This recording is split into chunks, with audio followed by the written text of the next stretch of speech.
If you've been thinking about joining FanDuel or getting in on any sports gambling action, the red-hot deals on FanDuel are still there despite the weather getting colder. Right now, new customers get $150 in bonus bets with any winning $5 moneyline bet. That's $150 if your team wins. So if you've been thinking about joining FanDuel, there's no better time to get in on the action than right now. The app is simple to use, and they have a wide range of betting options, including spreads, player props, over-unders, and much, much more. So visit FanDuel.com/UCSS to kick off the NFL season. That is FanDuel.com/UCSS. FanDuel, an official partner of the NFL, an official partner of the Ultimate Cleveland Sports Show. And today's winning ticket comes from Brian Abrams, who had a 4-part same-game parlay from Monday's NBA play-in tournament action, mid-season tournament action. He had De'Aaron Fox over on the points, McCollum over on the assists, Murray over on the threes, and Trey Murphy over on the threes. Nice. He turned $6 into $95, 13-1 odds. Nice. So shout out to Brian for that ticket. If you have a winning FanDuel ticket, make sure y'all tweet it at us at Mike Lucas TV or at AltClee Sports. By the way, the Browns on Monday were 3-point dog. Yesterday they were a 1-point favorite. Now they're a 3-point favorite. Yeah. As things are trending, that Trevor Lawrence is not. That's where we start very likely today. not going to play. Trevor, yesterday I thought I love the gamesmanship. I mean, the Browns are engaged in it right now. Sure. The Browns said, we're not going to make an announcement on who's going to be our starting quarterback. They don't need to. You're actually at a competitive disadvantage if you make that declaration now.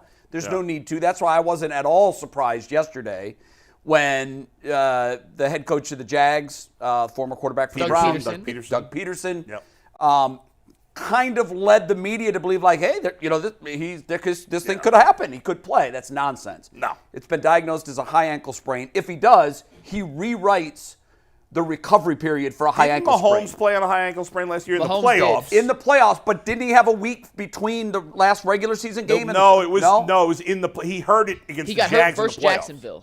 Jacksonville. Yeah, and then played. Hey, And he played. look, he's superhuman. But that's a playoff game. Yeah, and I think if this was a playoff game, maybe you would tape it, shoot it, and go. I'm going to be shocked if he Jags plays. are almost definitely going to the playoffs. Yeah. If I'm them, As a division winner. right, I'm not rushing back Trevor Lawrence. No way. I You want risk him losing healthy him for the year. Right, I want him healthy for So the my playoffs. guess is he's not going to play. And so McNugget's question to start us off here is, if Lawrence is out, obviously that means CJ Beathard's going to go. And the Browns, I would think conventional wisdom is pointing towards Joe Flacco.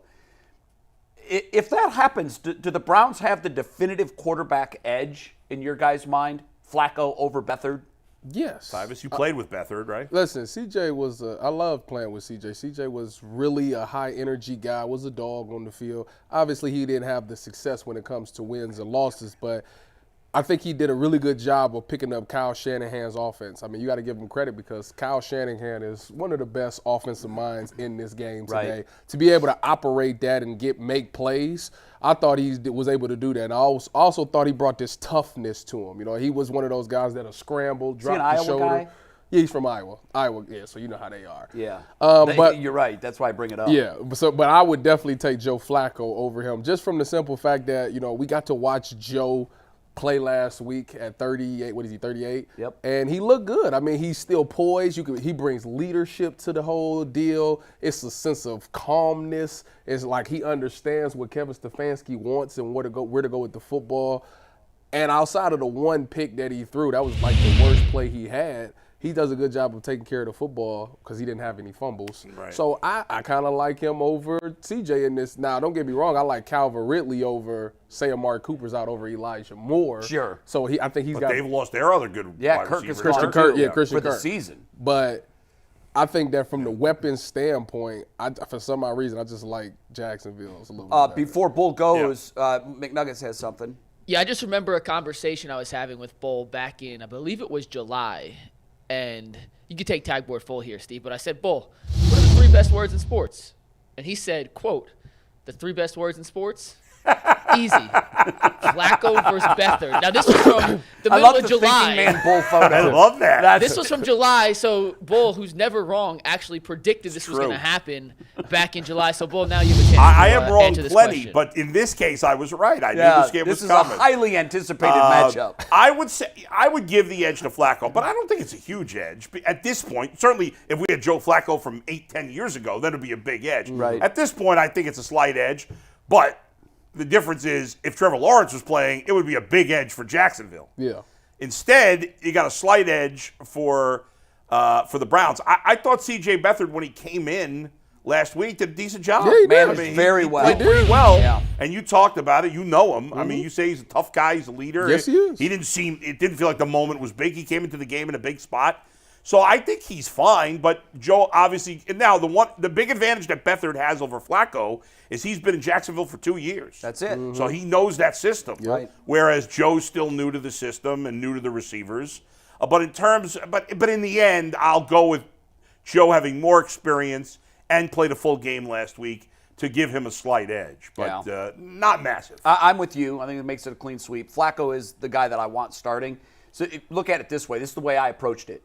If you had a chance to start, if you're the Browns, you can go get Beathard if you want him for this game.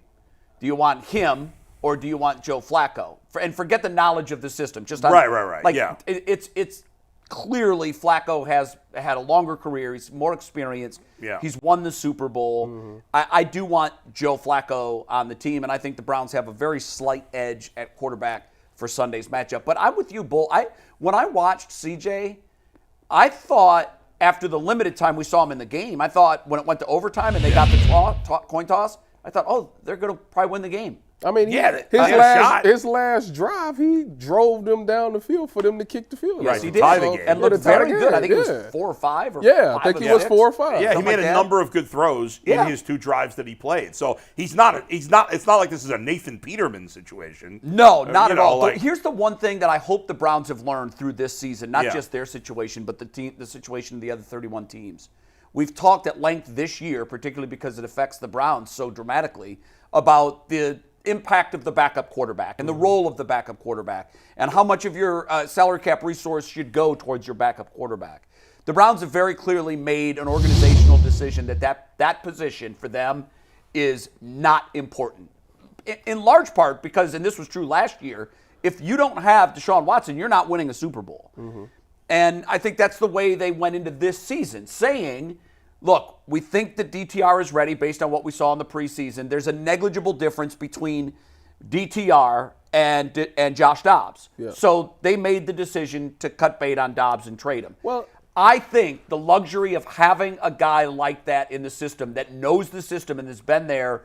I mean, he split time between Cleveland and Tennessee last year, but he was in Cleveland's system. He's a smart guy. He knows how to pick things up quickly.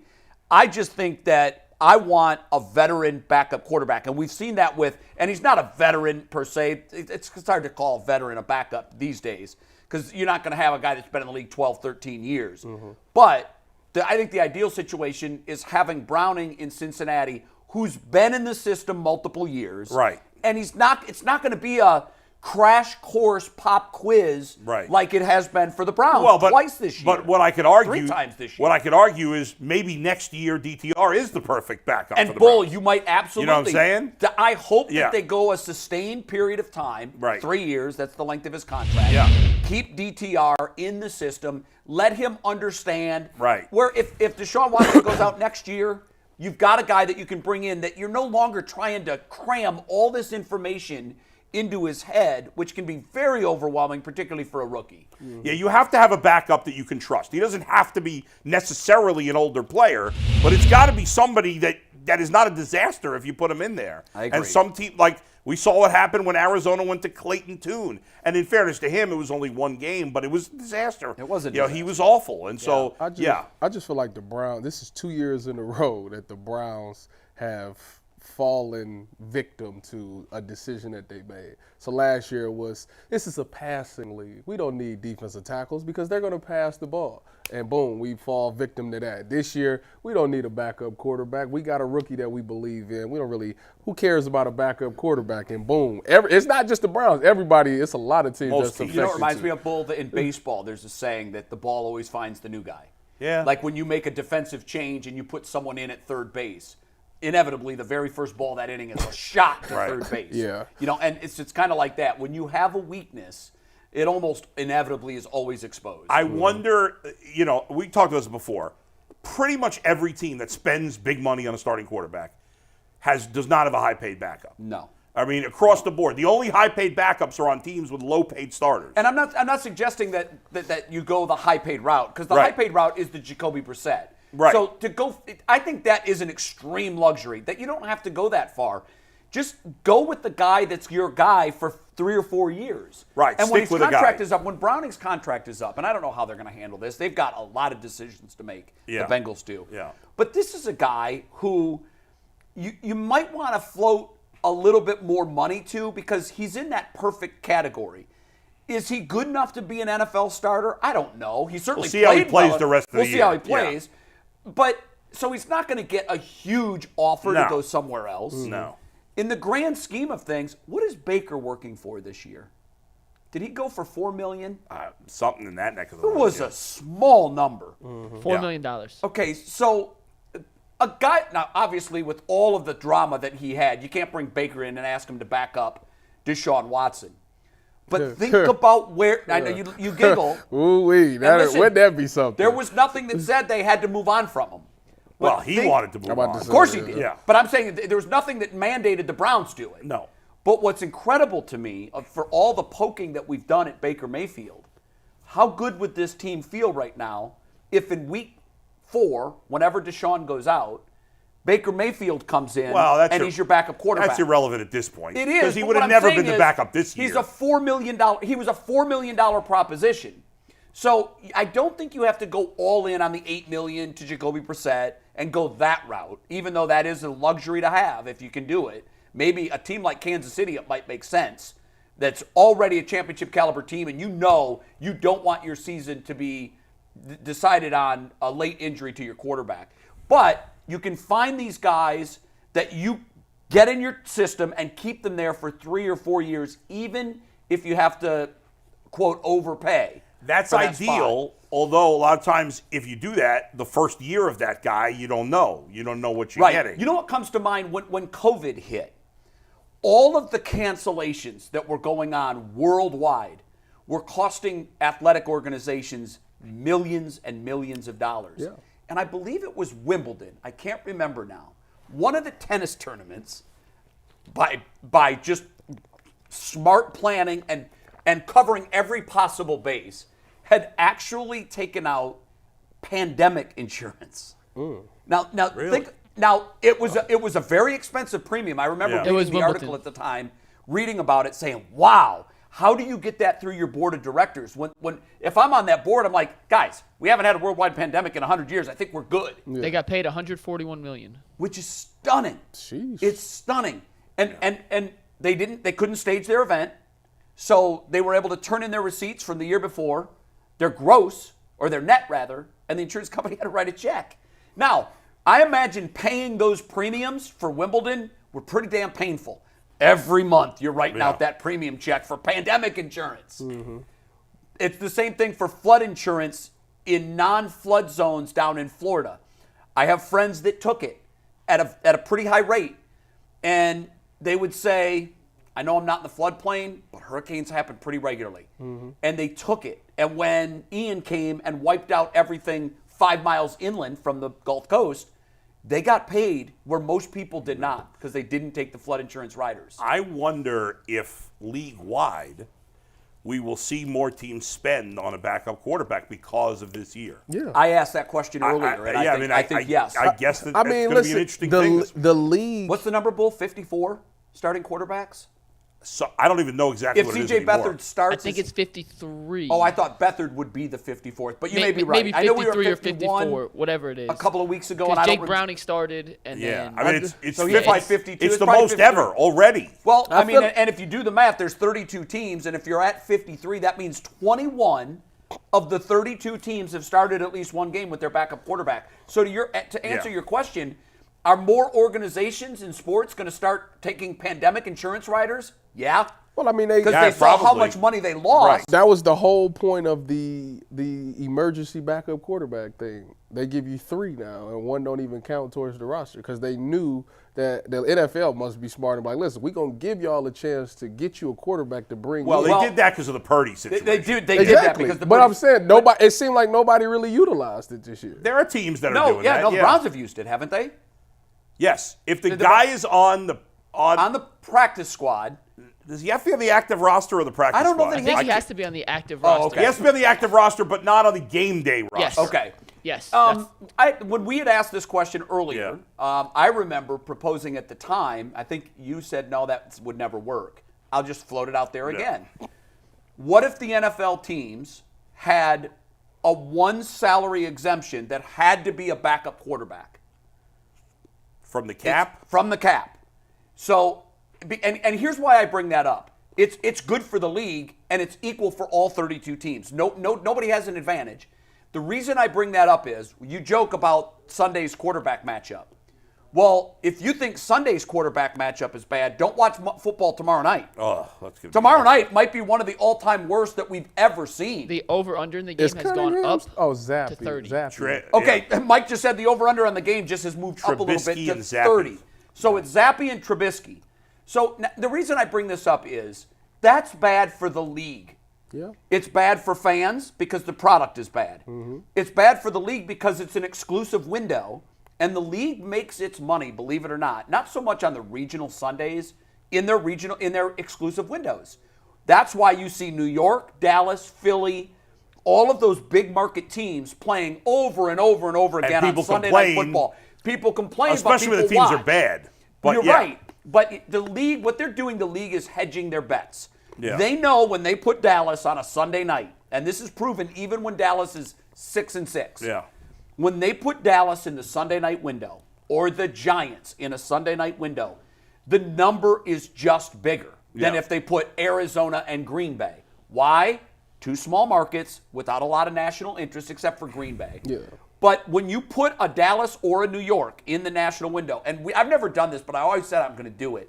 I want to 1 year go through the exclusive windows and count up the appearances of the Dallases, the San Franciscos. The biggest markets in the United States are New York, Chicago, Philadelphia, Los Angeles. Los Angeles does not enter this equation. No. They do not equate to TV ratings. Atlanta's a top 10 market now, isn't it? Just barely. Boston But you'll still? basically see your big New Yorks, Giants, Jets, Cowboys, Philly, San Francisco. Also, most of the NFC teams are in the bigger markets.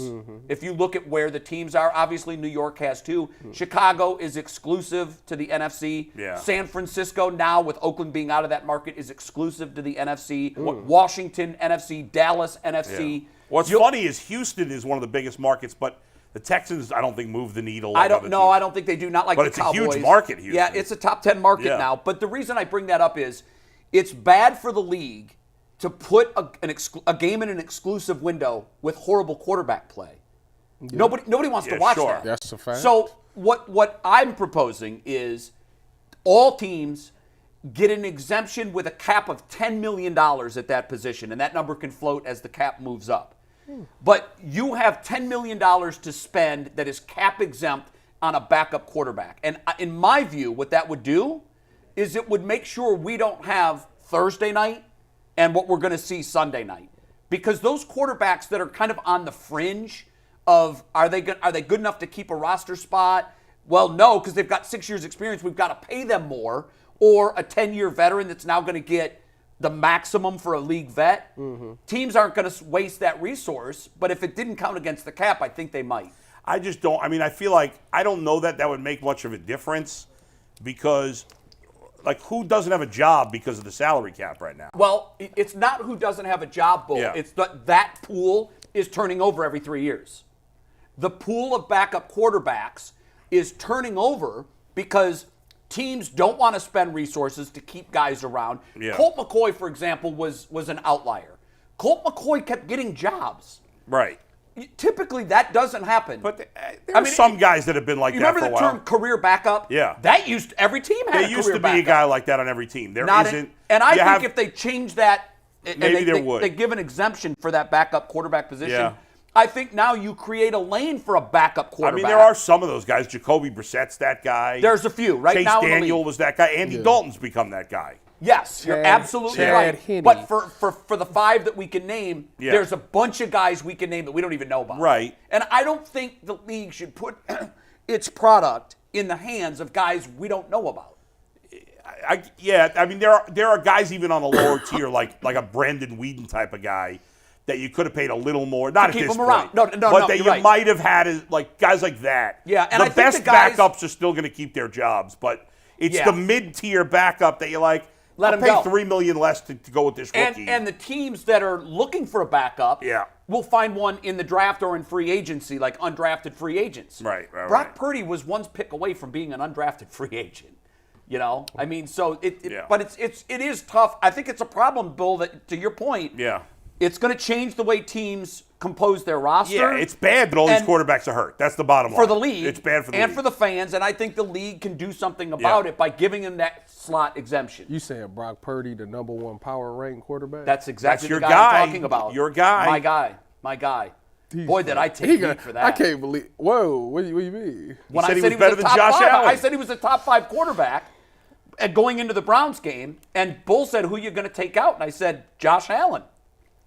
There's still nobody in the league that would take Purdy over Allen. But Purdy's been great. To your point, Yeah. you might be right, but if you look at the numbers, and not just CBS Sports' quarterback power rankings, Yeah.